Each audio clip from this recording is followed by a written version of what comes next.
We've teed it up. Joining us, two-time Grey Cup champion, Mike McCullough. Mike, are you any kind of excitement? Are you going back from your days that we're at a Grey Cup week here and the Riders are there? First off, don't you dare keep a two-time Grey Cup champion waiting, okay? Don't ever do that again. I mean, you can keep Husey waiting, but don't keep me waiting, okay? I got things to do. I texted you. You didn't get the text yet? I got it like 6 hours ago, yeah. Yeah. You know he doesn't text. No, I love it. I love read it. That's about it. Yeah. Sorry, what were you saying? I was too. Just any kind of excitement for you. I know now you're a fan. You're a local guy. You're a Regina guy. But it's been 12 years, right? Like for a while there, it seemed like we're going to be there all the time. Now it's been a long time. But for you, where's your excitement level? You know what? Having played in it, I'm not as excited because it's like I got to play in 4 of them. So, it was amazing. So I'm excited for them, but I'm personally, I wish I were more excited. It's just when you've got to be a part of it and be in it and engrossed in it so many times. I was so very lucky. Just watching it now, it's like, oh, okay, it's good. But I'm just excited for the team, the organization. That's what I'm excited for, and the fans. I'm just kind of on the outside. No, I'll watch it, but I'm definitely not like hardcore right now for some reason. I don't know why.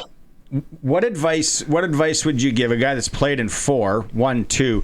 What advice would you give someone that's going to their first one from the Riders, if you could, just about the week?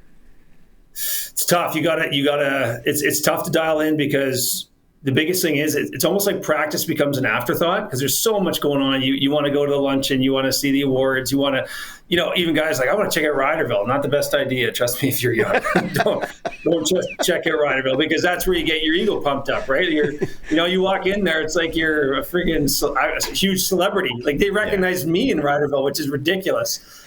So you got to be really careful. And I heard Coach talking there in his interview. You got to follow some of the vets.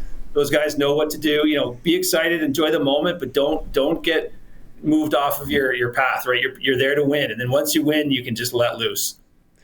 You've been to 4. What's the favorite event from the first one? I know the last one. We've heard those stories a lot. What's your favorite story from 2007? Well, not favorite. I guess as soon as we got into town, I guess it was on the Monday. We went around the corner from the Skyline because we were staying at the hotel attached, and bunch of us, myself, Mikowski, probably 8 or 10 guys went out some place, had chicken. I got food poisoning. So I was out of commission for about Tuesday to Friday morning. I still went to practice, but I was not in a good way. I was, it was, let's say, coming at both ends for 3 days. And I was stuck in the hotel room. I couldn't go to luncheon. I was dying, absolutely dying. There's a story. Your stories about 2013 are much better than 2007. Yeah, too much info. I'm sure nobody watches this. No one's going to hear this. But that's a scary thing, right? And sure. You got Super Bowl week. What the Blue Jays were just going through, like diet would have to be so dialed. NHL playoffs, because guys, you could catch anything. A food poisoning story. Knock on wood. No one's getting that there for sure. The losses, obviously 2009 and 2010. I was actually watching the 2010 game the other day. It was Anthony Calvillo that you were facing, veteran, methodical down the field. The Riders are playing a rookie that hasn't lost yet, and Davis Alexander. What do you make of that story, Mike? As a defensive guy, what would your mindset be in this one? I'd be a little nervous, to be honest with you, because this is a guy who's so young. He doesn't know what he doesn't know. He doesn't know that he's supposed to go in there and be the underdog and probably not win this game. This dude he's balling right now, and he's cocky. I know some people get on, oh, he's cocky, but if you're a team and you got a young guy like that who's 19-0 or whatever the hell he is, you're pretty excited to go in this game. Now, granted, the Riders are the favorite and should be. But it's a kid like that, a quarterback like that, who can really change the tide of a game. So I'd be very nervous. I'd want to keep him in the pocket, but I'd want to run him around all day. I'd want to get that hamstring working. I'd want to just hit him every time and maybe, toe the line a little bit, get him late, like just hammer him. Because like I said, this guy's something. And I haven't seen a lot of him this year, but just what I've seen, it's very impressive. The guys love the types of quarterbacks like that. Darian was like that. Darian was a gunslinger. He wasn't a tactician like Calvillo. He was after the game, jersey torn, blood all over the place, having a beer with the boys. And that's the kind of quarterback that guys love to play with and win with. So he's the type of guy that they'll rally around. So you got to be real careful with him. That call last week in the West Final, Coach Mace, we're going to take the field goal and we're going to trust we're going to get the ball back and we're going to go as a defensive guy in your mindset and a guy that's been in that game. Is that something, I'm sure when you're on the field, you're like, he trusts us. But as a fan, you're watching that. Are you second guessing that? Oddly enough, I've been talking to a lot of people, a lot of clients with that. I was up in the alumni lounge because I'm a fair weather fan now. And talking with, there's a bunch of guys up there who've been through it. So former teammates, some guys who came before me, guys who came after. We were just kind of hashing it out. We weren't angry. We were just asking. And I was against it going for the 3rd and 5. I thought, you know what, if you trust your defense and we don't get it, you still trust them on the 5-yard line. And that way, if you trust them, they do their job. Maybe we get the ball back on their 45 again to try to tie the game. But clearly, Mace gets paid to do what he does, and he's better than me. So he was obviously trying to get points on the board because he trusts his defense to then get the ball back and go win the game. So Macho Harris is up there with us. I think he was the only guy that agreed with Mace. So I'll give Macho credit, even though I hate to. Victor Harris, he agreed with it as soon as it was going on. But most of us up there weren't agreeing with it. But we weren't rattled. We weren't upset. It's just like I want to see what played out. And hey, everything he did turned up roses. So good on him because he had a pair on in that game. Some of the calls he made, I'm like, good on him, man. That's what the guys love. A coach who will just say, you know what, this is how we're going to do it because we're going to win the game. So, yeah, good on him.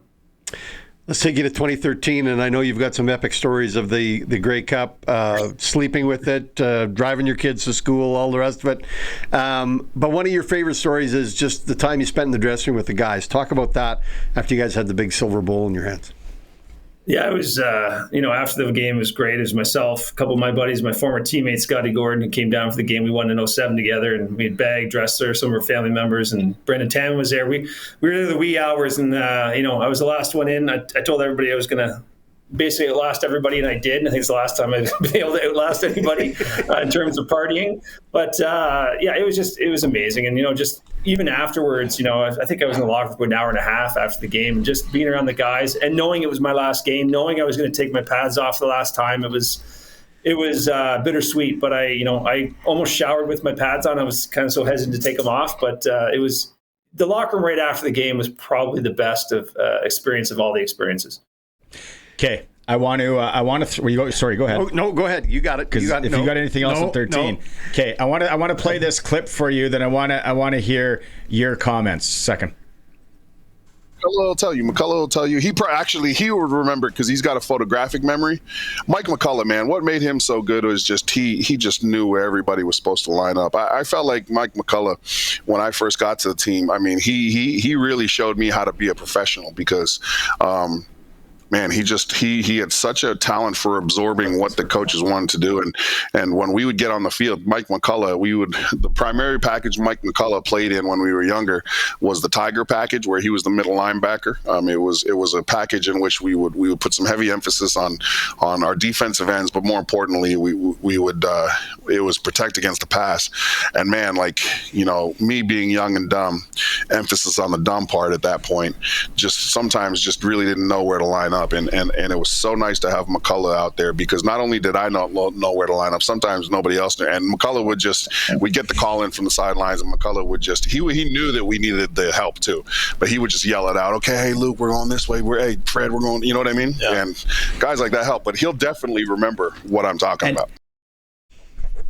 Some pretty nice words from your boy. The creepiest thing of it all is he said my full name like 17 times. I feel like my name lost some meaning. I'm surprised he didn't throw my full middle name in there too.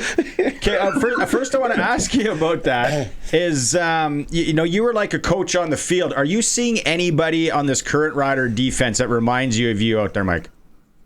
Ooh, I wouldn't want to do that to anybody because that's a shot. These guys are athletic, so they definitely don't remind me of me. You know what? I mean, it's like Milligan. Those guys, they just know they've been around long enough. Like I said, the biggest thing with me is what kept my career going was my brain. I mean, I wasn't out running anybody. I wasn't out physicaling anybody. We all know that. Let's call a spade a spade. So my role was to make sure I always did what I was supposed to do to help guys get in the position to do what they needed to do. And very rarely was I out of position. Sometimes I was out-athleted at my position. So even if I wasn't in the right position, they'd get by me, and hey, that happens. But that was kind of my role with the team. Okay, what do you remember about Coach Echeverry or any of your coaches and any of your four implementing something maybe last minute before the big Grey Cup game? Do you remember anything defensively or maybe the day before, practice before, something that they said, hey, we are going to have a heads up on this. We're going to implement this right now? I wouldn't say it was right before. Echeverry, after we lost in 2009, in 2010, he was implementing game plans before week one for the Grey Cup in 2010. He was adamant we were going back, and he was at times playing possum. Not possum, I guess is the right word, but we were doing things that we wouldn't normally do in certain situations, prepping for later on down the road when we could unveil them, at the most important time, especially in the Grey Cup. So that was crazy to me that he was already talking about the Grey Cup before week one about how our philosophy was and what we were going to do so we could lead up and we could hopefully, maybe catch Montreal off guard in 2010, which, we played well, just not well enough. But that was crazy to me. And that was what was exciting to me, knowing like, man, this guy really does believe we're going back. So it just fills the rest of us with belief, because we lost Chick, we lost the sack leader, Chick, we lost Eddie Davis, arguably one of the greatest defensive backs of all time. We lost Ray Williams in 2009. So going into 10, the year previous, we were had the most sacks in the entire league. And in 2010, I think we had the least sacks for a defense. And we still went back to the Grey Cup as a great defense. So we just changed our philosophy based off of the personnel we had, and it still worked. It was pretty incredible, actually. I think I was second on the team in 2010 in sacks with 4. Yeah, me. I was second leading sacker on the team. It was me and somebody else behind, I think, Jarrell Freeman. I had 4. In the previous year, I think Chick had 16 to lead the whole league. So that kind of tells you how you could just adapt with who you had and still be successful. What is the McCullough family doing? Are we getting together with Rider alumni? Do you have something special planned for Sunday? I'm a quiet guy. Like I said, I was in the alumni lounge. I didn't go outside once. I like quiet. I like to watch it. I like to analyze it. I prefer no one to even talk to me. I just want to, if I could be in a hyperbaric chamber and watch the game, I would. It's just going to be me and my kids. My daughter's definitely not going to watch it. My one son's definitely not going to watch it. My other 2 boys will watch it. My wife's in Toronto at a Stevie Nicks concert, so she's not watching it either.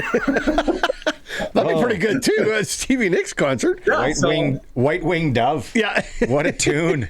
I don't know anything about music. I know, so I didn't even know she was part of Fleetwood Mac. My wife made fun of me for days about it. I had no idea. Oh, yeah. Yeah, big part of Fleetwood Mac. Do you know that Lindsey Buckingham was? I thought Fleetwood Mac was 4 guys that looked like ZZ Top. I had no idea that women were in Fleetwood Mac. I couldn't even name a song in Fleetwood Mac. So that just goes to tell you how much I know. So he's not going to know who Lindsey Buckingham is. No. I have no idea who that is. I always get Stevie Nicks and Nikki Sixx mixed up because of the name. So I always have to think, is he going to a Nikki Sixx concert or a Stevie Nicks? And I know Nikki Sixx is Motley Crue, so you're not going to that one. Yeah, so that's how much kill about music. Music and technology basically go hand in hand with me. I know nothing. Let's get a hot take from you for the game, because I'm asking people to text in today. We got a few coming in that I'm going to get to. But what do you have for us? A hot take that's going to happen on Sunday?